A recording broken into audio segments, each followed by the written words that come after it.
Introduction: Organizations that fit human beings. When we embarked on the experiment called Co-League, our aspiration was to write together with you the chapters that have yet to be penned in management and leadership books. The chapters that deal with the complex task of managing organizations in the social reality of the early third decade of the 21st century. The phrase, "writing the missing chapters," was metaphorical. We didn't think about writing an actual book, but the book wrote itself. After each meeting, we gathered the content we delivered, added enrichment materials for those interested, and included the points raised during the discussion. Without personal references, of course. Over time, we discovered that we had one chapter, and then another, and another. From meeting to meeting, and from group to group, we accumulated more and more materials passed on and added to all that had amassed. Now it's your turn to add your own spice. In each session, we will publish the chapters we discussed. These are your chapters, ours. Our program deals with issues of movement versus stagnation, hidden versus visible, personal versus systemic. These complex topics don't have ready-made textbook answers and invite us to a paradigm shift. A transition from loneliness to partnership, from individual thinking to group wisdom, and from focusing on problem-solving to formulating provocative questions. But before we delve deeper, here are a few words about the reality that creates the framework within which this program was born and operates. There's no need to introduce the concept of VUCA, which stands for volatility, uncertainty, complexity, and ambiguity. For anyone living on Earth during the COVID-19 period, it was hard to miss the renewed resurgence of this concept.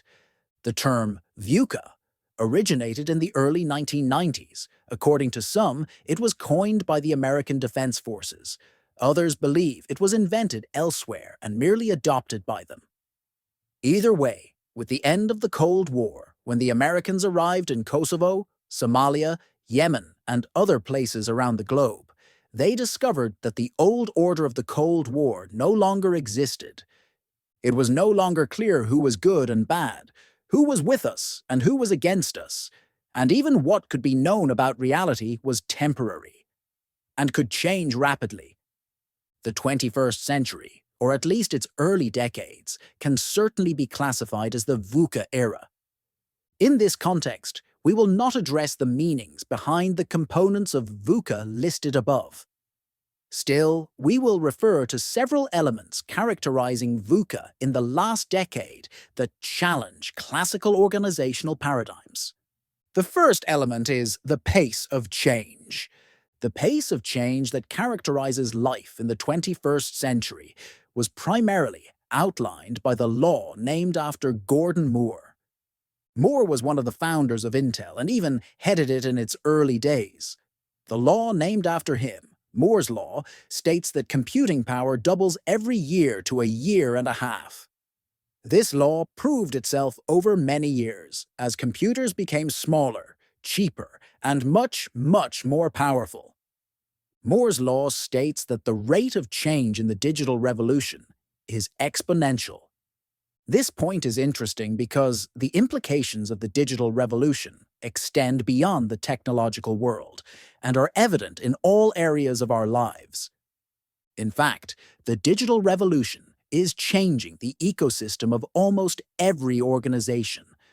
Consequently, it also affects the system, the way the organization operates and functions.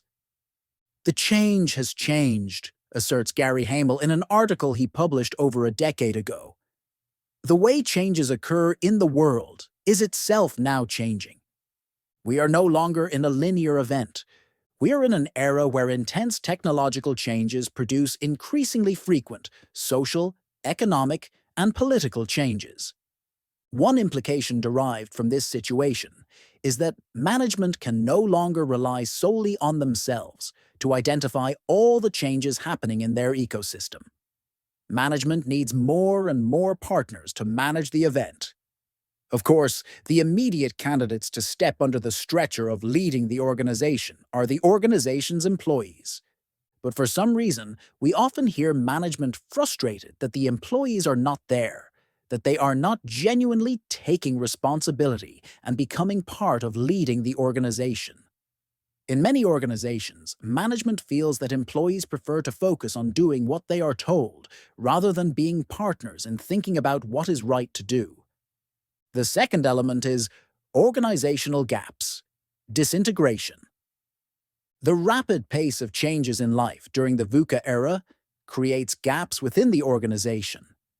Some of these gaps were always there, but now they're becoming more frequent and more profound. What gaps are we talking about? For example, between vision and reality, between the desired and the actual, between the past and the present, between what exists and what is aspired to, between the fast and the slow, between the important and the urgent, and other such gaps. These gaps stem from the organization's difficulty in synchronizing the pace of changes among all parts of the system. The time it takes different parts of the organization to adjust to a new situation differs from the time required for other parts. Sometimes, by the time the last employee understands the significance of the change, it is already irrelevant. These gaps threaten to bring the organization into a state of disintegration. That is, the organization may reach a point where it breaks down into different units operating without synchronization. To avoid such a situation, the organization will invest more and more energy trying to coordinate its internal systems. Of course, this will come at the expense of investing in synchronizing with its ecosystem, that is, at the expense of its growth. So, on the one hand, the rate of change in the VUCA era requires the organization to invest much more energy to adapt quickly to what is happening in its ecosystem. On the other hand, this pace opens up gaps within the organization, diverting more energy to keep the organization from falling apart. In other words, precisely when the organization needs more energy, the amount of available energy decreases. It is worth being aware of another point related to the organization's disintegration. In a situation where there is a danger of the organization disintegrating, and it doesn't matter whether it's real or imagined, the organization, as a unit, develops anxiety about this disintegration. The responses to this anxiety range along the axis between fight, conflicts, and flight, avoidance and apathy. We will expand on this topic when we reach the team level. The third element is the collapse of institutions. Since the beginning of the scientific revolution in the 16th century, the status of the individual has been strengthening at the expense of the status of institutions. In the past, the church and the monarchy ruled through their power to determine what was true, good, and beautiful. The scientific revolution stripped them of the power to determine what was true. The truth is what science determines it to be. The scientific revolution led, among other things, to the development of the humanist movement, which centers on the human being, not God or the king. In the second half of the 20th century, a new branch developed out of humanism, individualism. Individualism does not center on the human being in general, but on the private, specific individual. It examines reality through its impact on the individual person. The central values of individualism are personal freedom, the right to self-fulfillment, uniqueness, and the like. Individualism holds that power should be in the hands of the individual, and is therefore suspicious of institutions that might want to harm their freedom. Those born into this era perceive organizations managed through authority, power, bureaucracy, and other institutional characteristics as archaic and irrelevant bodies for them. They will seek systems that grant them the freedom to choose and fulfill themselves as individuals. In paraphrasing Kennedy's statement, they do not ask what they can do for the organization, but what the organization can do for them. Their workplace is just another piece in the puzzle of their self-fulfillment, and the expectation that they will place it above their personal needs seems absurd to them. The fourth element is related to innovation economy. The familiar saying, "knowledge is power," is no longer valid, or at least not always. In an era of such rapid information flow, when all human knowledge is available to everyone on the small device we carry everywhere, knowledge is not an advantage.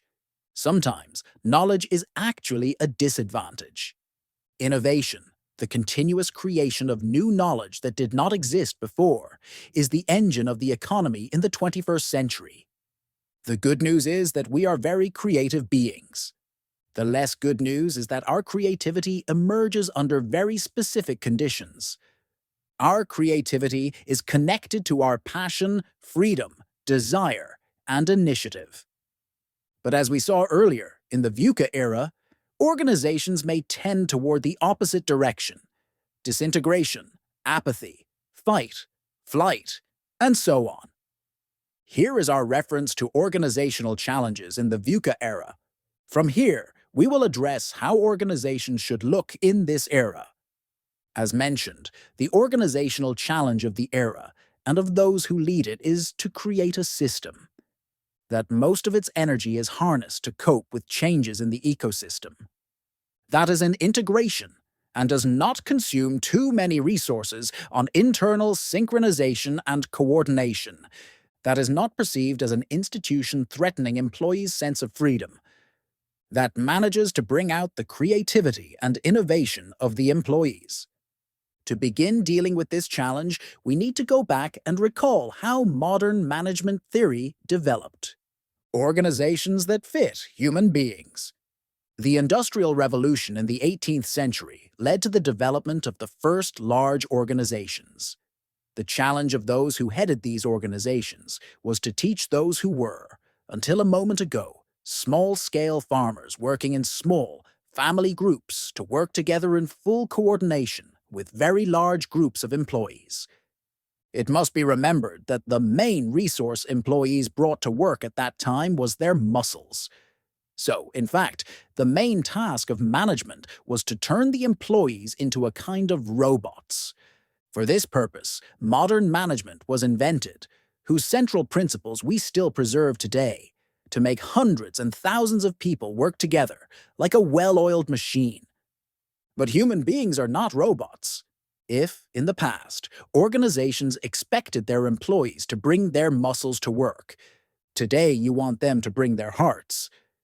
If, in the past, managers had to invest most of their energy in making the organization meet goals through order, discipline, planning, control, motivation, and so on, today, they are required to create an organization where professional people come to work in the morning because they love their workplace.